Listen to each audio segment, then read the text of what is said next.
Hi, this is Paul Marsalik with another edition of Management Matters with Black Hills Energy. The last time that we spoke, we talked about the ABCs and the XYZs. And just as a refresher, the ABCs are those people that work for and with you that have a great positive attitude, that start their day well, that go the extra mile for the customer and for their peers and each other. They work safely, effectively, and productively all day. Then there are the XYZs.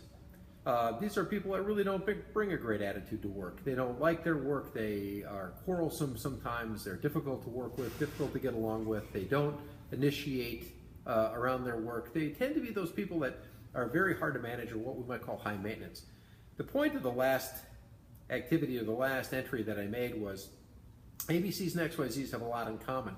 They get the same pay, the same wages. They have uniforms, they have benefits, they have a great working environment. They have a lot of things that are all the same. They share a lot of commonality. The difference is the attitude or the approach that they bring.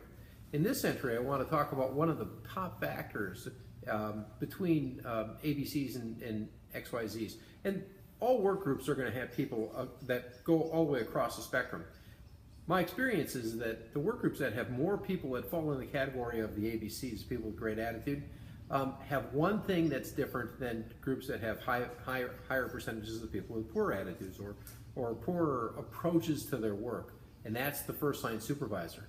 The first line supervisor makes all the difference. The people that actually show up every day, engage their people, communicate well with them, and spend time with their people, develop them, think of them when decisions are made, and build around their strengths. The first line supervisor is probably the single most important piece of the equation in creating a great working environment. People that have a great supervisor will report that they know what's expected of them. They have actually better friendships at work.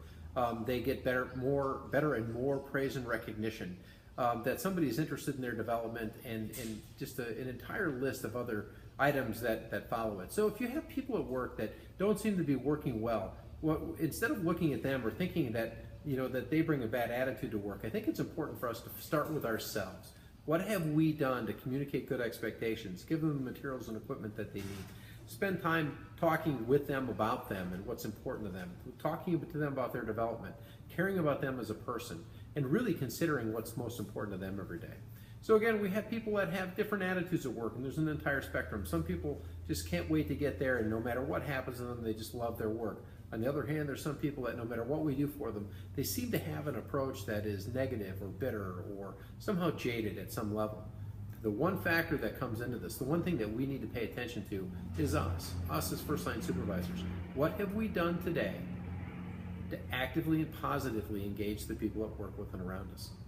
This is Paul Marsalik with Black Hills Energy and another edition of Management Matters. Thanks so much.